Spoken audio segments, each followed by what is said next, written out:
Okay, in this video, I'm going to talk about the circle tool in SolidWorks. The circle tool for sketching is, as the name suggests, to make circles. You have the circle and then you have the perimeter circle. Um, if you're trying to make holes for screws, you typically don't want to use a circle tool. There's a hole wizard that we'll talk about later. So, these are good for non-hole screws that are used for screws.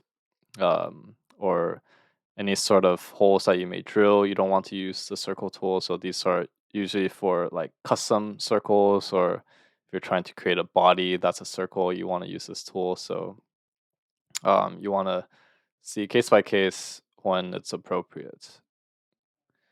So we go ahead and go to the top plane and sketch here. So if you go to the circle tool, it's pretty simple. You have main center point, and you could just stretch it out to specify the radius.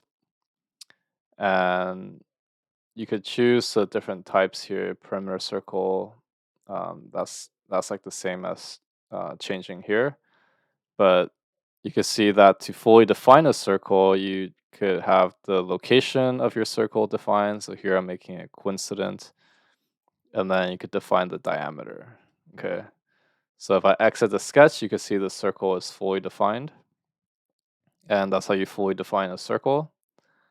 And then if I come back to edit sketch, you can also make this line for construction. So now this is a construction sketch if you want to use it for reference or something. Okay, so I'm gonna go ahead and suppress this. Yeah, so suppressing is like another thing you could do with sketches. But I'm gonna come here and look at the perimeter circle. So perimeter circle, you can see you start off by a point on the perimeter, and then you click another point, and then the third point will stretch the size of it. Okay, so that's a perimeter circle.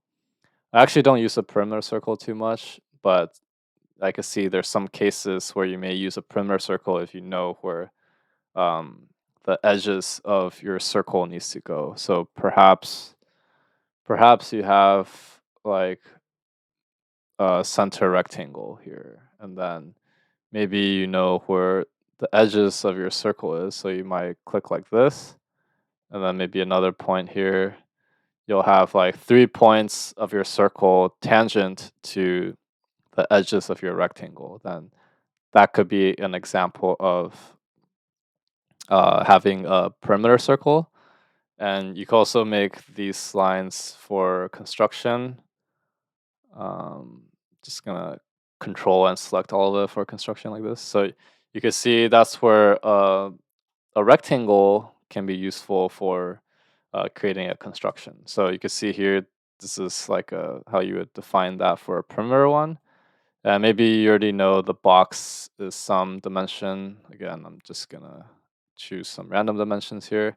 And you can see because the tangent dimension has already been defined, um, this whole sketch is actually fully defined. So you're actually all set. Okay, so if you found this video helpful, give a like and subscribe, and I'll see you in the next one.